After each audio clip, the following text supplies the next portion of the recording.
setup natin sa ating toolshed. God bless everyone. Keep safe. Hi, hello. Good morning. Welcome back again sa ating toolshed. At nandito ulit tayo para i-take up natin tong dalawang gadget natin na nandito. Ito yung nakasetup sa ating solar setup, yung high power relay. Tsaka itong ating LBD module. Dito kasi sa setup natin ay hindi lahat ng oras ay nandito tayo. Kaya may mga oras na pag wala tayo ay medyo nahihirapan yung mga naiiwan dito sa bahay dahil may mga oras na wala tayong magandang weather condition at yung ating battery ay nalulubat. So ngayong araw naisip ko na gawan ng konting innovation ang setup natin para pag wala tayo dito ay hindi na tatanggalan ng power supply itong ating toolshed tsaka yung bahay.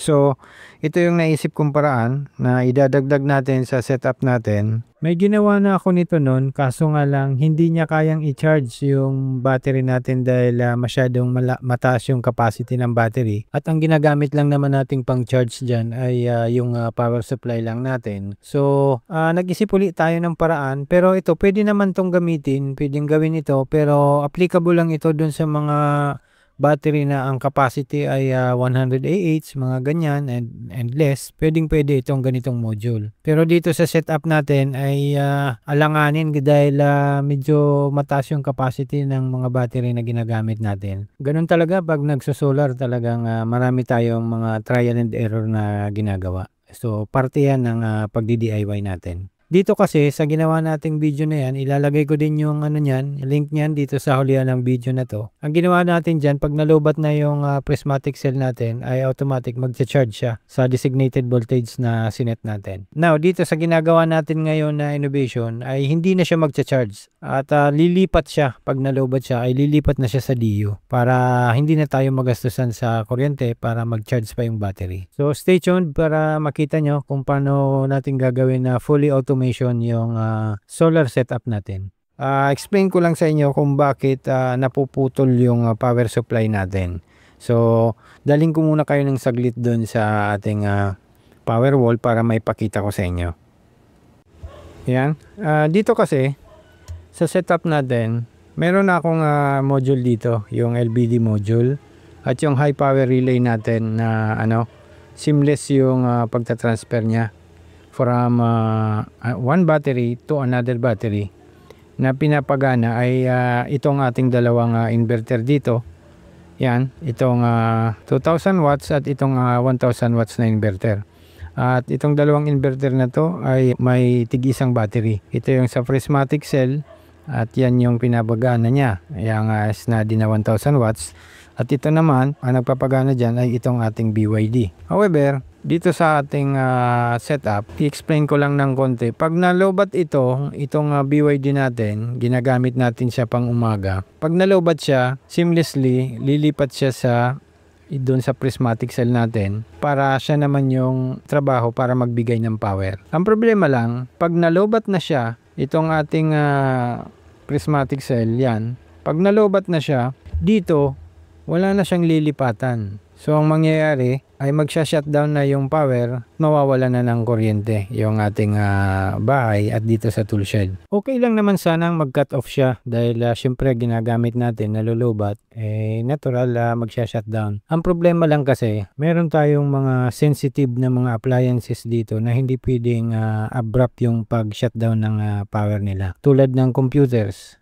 Hindi pwede na palaging ganun na nagsha-shutdown at na-improperly shutdown yung mga PC natin or desktop. Lalo na yung refrigerator natin. So kapag palaging ganun ay walang tatagal na mga gamit sa atin dito.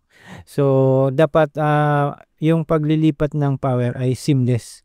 So dapat walang cut para continuous yung power nila. Okay? So, ang naisip kong gawin ay maglalagay ulit tayo ng another high power relay. Dito, itatabi natin dyan. Itatabi natin dyan sa LBD natin. Dito ko pinaplanong lagyan. Itabi dyan. Then, itong isang itong LBD natin ay lagyan lang ng spacer at dito rin natin ilagay sa baba. Now, ang sequence niyan, ang mangyayari ay yan yung iti-take up natin. So, for example, nakakabit na ito dito. Ang i-connect natin dito ay yung inverter na yung 1000 watts. Tapos, yung load niya ay dito lalabas at papasok dito sa isang high power relay natin. Now, pag nalobat na yung prismatic cell natin, ay seamlessly, ang lilipatan niya ay yung DU natin or yung distribution utility natin na nakakonect sa grid. So, continuous yung power niya. And pag na full charge na naman itong ating BYD, ay lilipat naman ito sa BYD. Now, magcha-charge naman yung battery natin kinabukasan. So, para mas ma-illustrate ko sa inyo at para mas lalong maintindihan nyo, ay panoorin nyo itong video natin. Okay, so bago ang lahat, ay ito yung mga gagamitin natin dito sa project na to. Meron tayo dito ang switch na 3-pin switch. At meron tayo dito yung LBD natin. Ayan. Then itong box, pinagpipilian ko kung alin ang pwedeng bagay sa kanyang mapaglagyan para kahit papano ay maganda rin tingnan. So siguro itong isa dahil medyo malaki-laki siya. At ilalagay natin to dyan. At butasan lang natin dyan sa taas niya para sa wiring niya. And then yung switch ay dito natin ilalagay sa tabi. Para at any time na kailangan nating i-shut off, pwede natin gawin para meron tayong control sa kanya kung papaganahin natin o hindi. So meron din tayo dito mga spacer para dito sa LBD natin para mas maganda yung yung ventilation niya. Hindi yung nakadikit. So ang mangyayari niyan, ito yung mga tornilyo natin. Diyan natin yan ilalagay at yan. Lalagyan natin ng spacer para mas makahinga yung niya, yung mga diagram niya sa likod. So ganyan. However, dahil nandito na rin lang na tayo, ay bigyan ko lang kayo ng konting idea kung paano ang pag-setup nitong LBD natin. Alam ko marami na nitong tutorial sa YouTube. Para isahan na lang yung video natin para para dun sa iba na mga baguhan. Para pag nanood sila ay dire-diretso na. Madali lang naman to. Okay, so dito sa tabi natin meron tayong bench power supply at ginawan ko yan nilagyan ko ng probe para pang testing.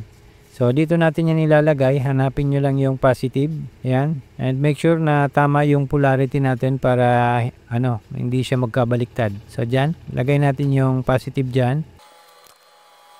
Okay, then yung negative ay dito naman sa kabila. Higpitan muna natin. Okay, i-on natin yung yung power supply. So yan, nag-power on na siya. Ilapit natin ng konti yung natin, bench power supply natin para mas ma-explain ko sa inyo. Ito yung relay niya na maliit. Actually gusto ko pa sana itong lagyan ng yung mas heavy duty relay na ganito. Pero kahit hindi na, overkill na yan. Anyway, ang ipa-power on lang naman ito ay itong ating coil. At itong coil na to ay 5 volts coil lang naman yung nasa loob niyan. Kaya kayang-kaya na yan itong maliit na coil na to. Kasi ang purpose niya naman lang is to connect. Iko-connect niya lang yung niya, yung contact niya dito. So dito sa ngayon ay halimbawa ang battery nyo ay 12.6. Dito sa left side may button dyan. Yan, pag click mo yan, makikita mo na yung low voltage niya. Ito yung LBD na disconnect niya. Low voltage disconnect is 12 volts. So halimbawa yung battery nyo is 12.6 yung charge. Pag inabot niya yung 12 volts ay magdi-disconnect yan. Magka-cut off itong relay at magdi-disconnect yan. So dito naman sa out, anumang nakalagay mo dyan na mga connection ay mag-off yan. Kasi ito yung nagko-connect sa kanya dito. So dito papasok yung power. Yan, may mga capacitor siya. Then pag nag-on to, ma-on din tong sa right side. So ganyan po ang sequence niyan. Itong low voltage disconnect niya ay i-double click mo lang ito. Yan, double click tapos magbi-blink yung decimal point. Pag nag-blink yan, mabilis lang siya. Pag nag-blink yan, that's the time na you can adjust or modify the settings. Halimbawa, ulitin natin 12 volts. Yan, pag nag-blink na po, adjust nyo sa taas, pababa pala yan, ito, pataas. So yan, pwede nyo nang iset kung saan nyo gustong mag-disconnect yung battery nyo.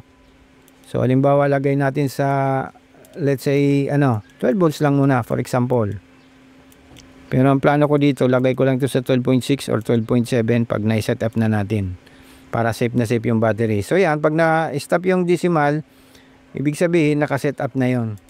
So pang standby niya display dito 12.8. So pag wala kang ginagawa, naka 12.8 yan. Yan yung voltage ng battery mo. So halimbawa bumababa yan, bumababa.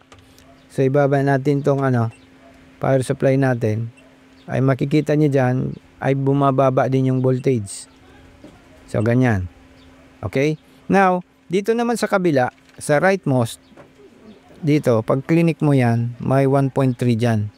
Ito yung voltage na i-add nyo dito sa sa LVD or low voltage disconnect. So kung 12 volts yan, i-add nyo tong sa kabila. Pag in-add mo yan, that is 13.3. Yan naman yung high voltage reconnect nya or HVR. High voltage reconnect, low voltage disconnect. So dito meron tayong 12 volts, ipa-plus natin yung 1.3 magiging 13.3. So pag inabot niya na yung voltage dito sa display, pag inabot niya na yung 13.3 ay magre-reconnect na ito. Magko-connect to, relay natin at mapapower on yung mga anumang nakalagay dito sa ating rightmost na connection. So i-try natin. I-akyat natin yung voltage. Yan. Tingnan nyo dito, 12.5. Yan. Umaakyat siya, and pagdating niyan sa 13.3, yung high voltage reconnect ay magpa-power on ito. Mag-on yung red indicator na ilaw niya. So yan. Kita nyo, nag-on na siya. So anumang mga nakakabit nyo dito na aparatos or anumang ilaw na 12 volts or whatever ay magpa-power on yan. Now, halimbawa, nalobat na naman yung battery nyo at gabi na ginagamit, so nagbabawas yung voltage natin. Yan. Dapat pagdating niyan sa 12 volts kung saan natin siya sinet up ay mag-disconnect naman yung natin relay. Okay? Nalolobat yung battery and pag inabot niya yung 12 volts yun, nag-shut off na siya. So very accurate yung natin module. Ngayon, additional, meron tong delay na pwede nyong i-set up. Oops, sorry. Lost connect. Para at least alam niyo na, para dun sa mga ibang hindi pa alam, ay matulungan na rin natin, isay na natin dito sa video para hindi na tayo pa ulit-ulit. Okay. Ayan, natanggal na. Anyway, wait. Balik ko lang saglit. Pasensya na at medyo nadiinan natin ng sobra. Dito, may delay siya. Pag linong press mo dito sa right side, ay makikita mo yung delay niya. Ay long press natin. Yan. Ito yung delay, niya, minutes ito. So pag inakyat mo yan, that is 1 minute, 2 minutes, 3 minutes, 4, 5, so on and so forth. So bago mag-effect yung mga ginawa nating adjustment sa parameters niya, ay mag-aantay muna tayo na matapos yung minutes natin. And very accurate po ang bilang ng minutes na yan. So halimbawa, na inabot na natin yung voltage na ma-reconnect siya, ilagay natin uli sa 13.3.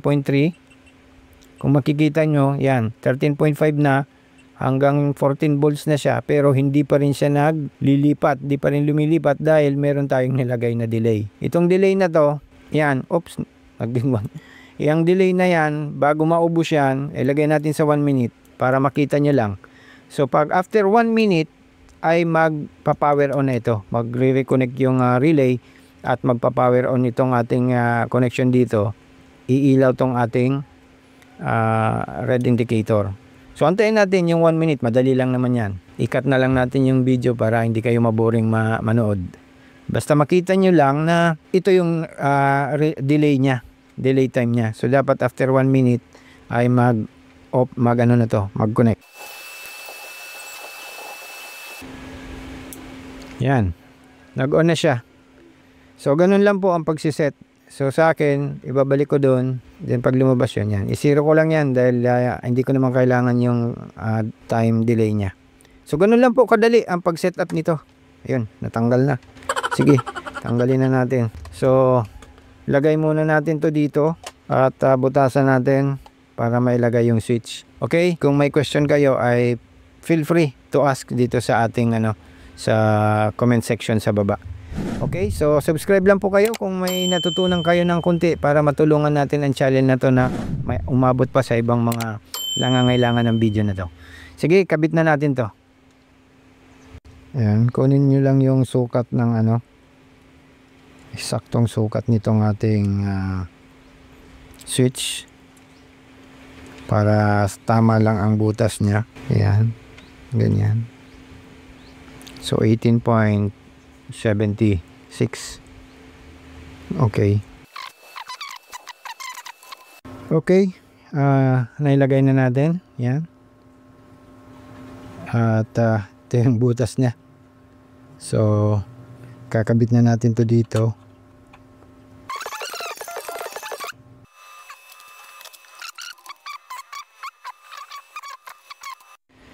Okay, ayan, natapos na natin siyang ilagay sa box at nawiringan na din natin. Okay, yan. So at least maganda man lang tingnan. Ito nga po pala yung diagram ng pag-wiring ng switch na to. Para if ever gusto nyong gayahin, pwede nyong screenshot or save nyo tong video para at least meron kayong guide. So yan yung space nya sa ilalim. Yan.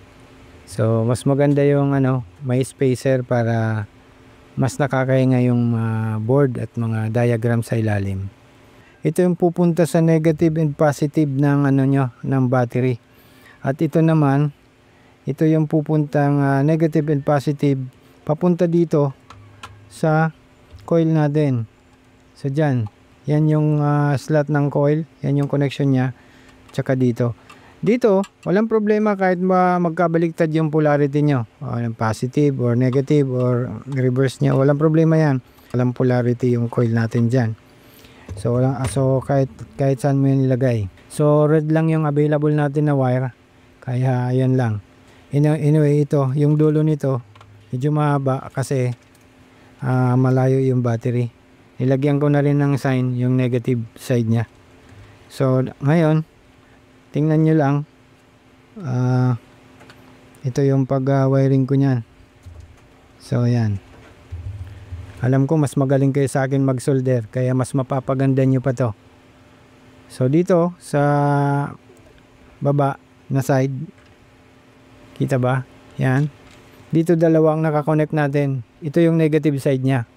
So dalawa dahil isa dun sa negative ng battery at negative ng ating dito. Dito yung dumaan. Negative dito sa connection natin dyan. Ito yung negative nya. Yan. Positive side yung pinakataas ay pumasok dito sa positive side ng connection natin dyan. At yung negative nya ay pumasok dito. Then yung isang negative ay papunta sa negative ng battery natin. At dito naman yung positive ng battery natin na isa. So dito sa output nya ay naglagay lang tayo ng connection negative positive. Yan, ito yan. Kasi ito yung papasok sa natin, sa coil dito sa ating high power relay. Okay? So kung hindi nyo makuha ay screenshot nyo lang yung diagram natin dyan para i-save nyo, para naman kung kayo ay gagawa na rin, meron na kayong file para hindi magkabaliktad yung mga pag-wiring natin. Testing ulit. Lagyan natin yung positive side. Okay, so on. Yan, 13.2. So meron na siyang connection dito. Dito na natin to ikakabit. At dapat ay mag-transfer to. Yun. Okay. So dito sa side na to, sige, kabit natin para mas lalo nating ma-illustrate. Tanggalin natin to. Okay. Dito okay pa tayo at lang tong ginagawa natin. 12 volts pa lang to. Pero dito mga 220 volts na yan. At dapat maingat na talaga tayo dyan. So ipit lang muna natin para mapakita ko lang. I-off muna natin to. Then itong isa naman dito, ito yung ano niya, ito yung coil na pagkakabitan nyo. Ipit lang muna, pero pag ano na, pag nilagay na natin to sa power wall, dapat may terminal lugs na yan. So yan, kita nyo? Okay, ganyan. Dito yung coil, left and right yan. So regardless kung ano yan, kung negative or positive, ay walang problema sa polarity. So ngayon i-on natin siya. On. Okay, na-activate na yung ano natin, high power relay natin dito. Ngayon for example, yung battery natin, ito yung gamitin nating example. Naka 13.1 yung battery natin. Let's imagine na battery ito at naka-activate siya. So dito makikita nyo, dito siya naka-connect. Ito yung ating battery. Yung inverter ng battery natin ay dito natin ilalagay. At dito, yung backup natin ay yung DU or distribution utility. Na halimbawa nalulubat yung battery natin, kikita nyo dito, mag-a-adjust din yan. Dapat pagdating niya doon sa voltage na sinet natin, yan na 12 volts, ay dapat mag-deactivate yan. Pag nag-deactivate yan, ang mangyayari, ito ay babalik dito. Lilipat yan seamlessly. Lilipat dito sa DU natin or distribution utility. Okay?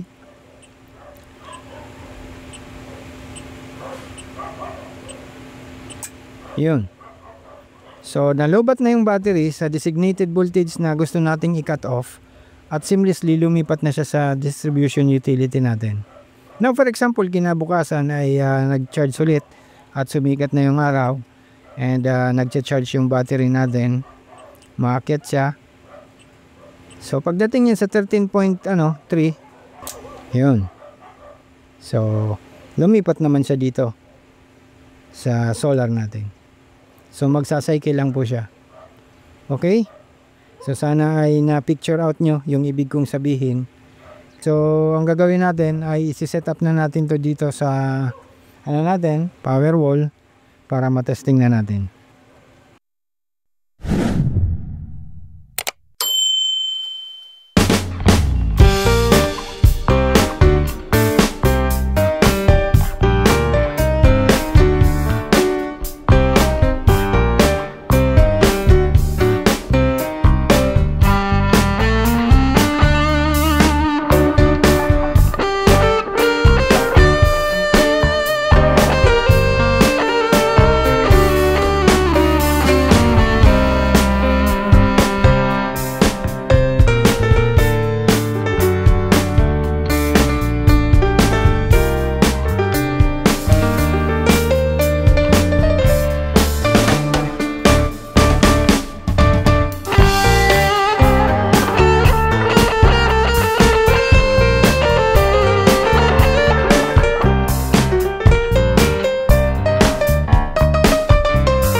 Okay, recap.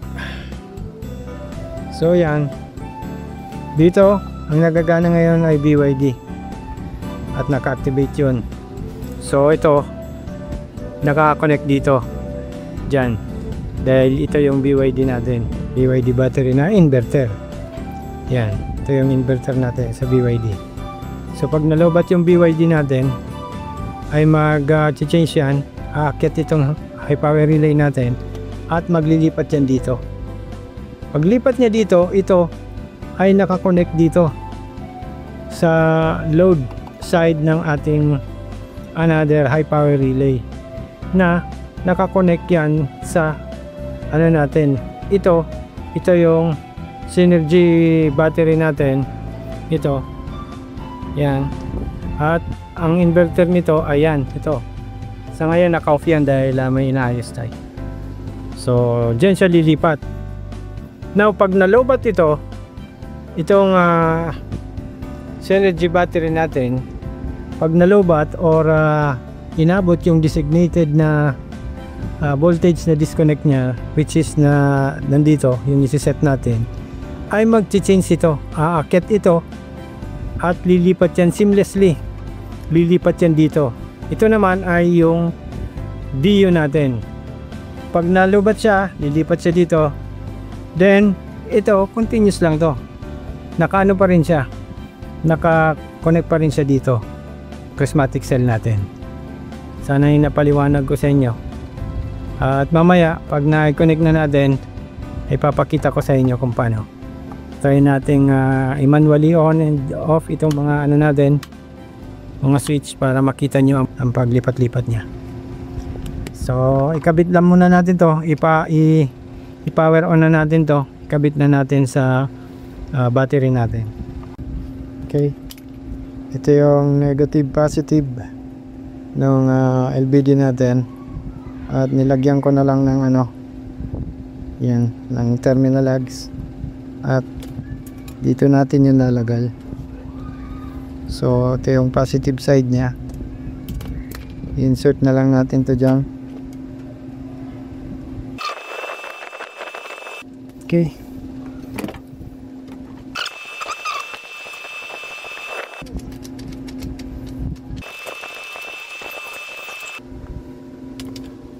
So, naka-connect na siya. So, dito, dapat mag-on na to. At ang lumabas ditong voltage ay yung voltage na ng prismatic natin. So, tingnan natin.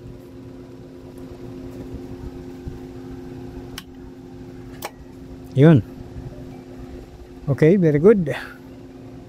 At gumana na.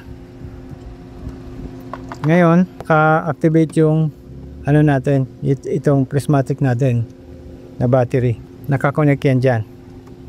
So, para ma-check natin, ay gamitan natin ng multimeter para malaman natin talaga kung may load na siya. Pero yun muna natin yung inverter.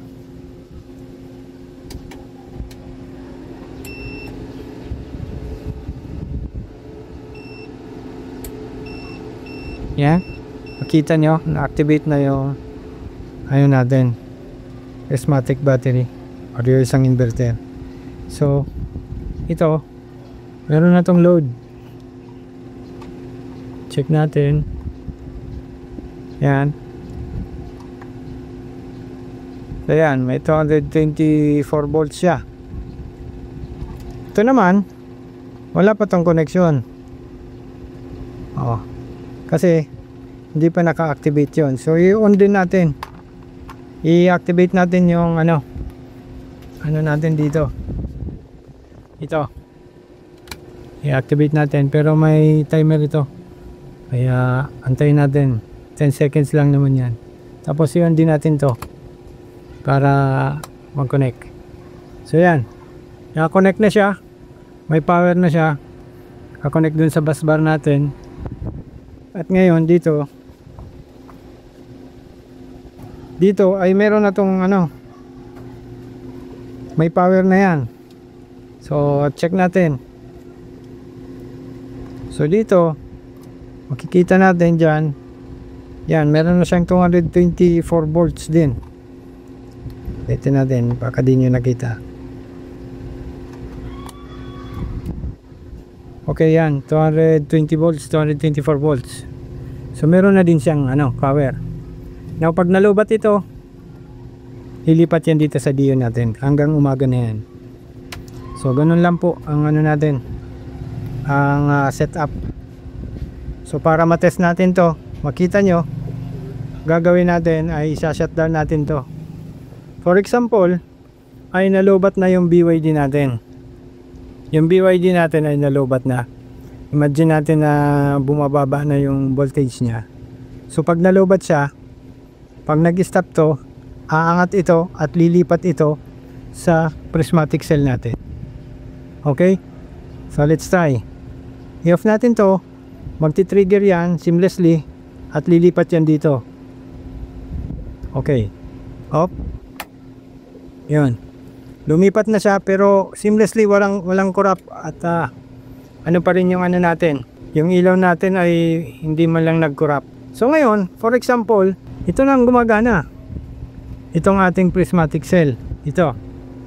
At ito yung inverter niya. Ngayon halimbawa, nalubat na yung battery natin. Dapat lumipat yan dito sa DU para walang tigil yung power supply natin. So i-off natin to para dapat lumipat din to seamlessly. Okay, let's try. Okay. Very good. So both batteries are dead. Wala nang battery gumagana at ang nagpapatakbo na ng power is yung DU natin. Itong distribution utility na natin. Yan, nakakonect na yan sa poste natin. Now for example, ay naka-charge na yung natin, yung prismatic cell, lilipat naman yan. So yun natin to. Yun. Lumipat din siya. Okay. Now na-charge naman yung ating BYD. Lilipat din yan dyan. Pero ito kasi may timer to. Ito wala. Ito may timer kaya may 1 minute yan or 5 minutes I think. So ganun lang po ang ang sequence ng ginawa natin dyan. Yan, lumipat na. At sa wakas ay natapos na rin tayo. So yan, hanggang dito na lang ang video natin. Ibabalik na lang natin yung mga cover ng wires at tapos na tayo. So till next video again. God bless everyone. Keep safe always. Bye.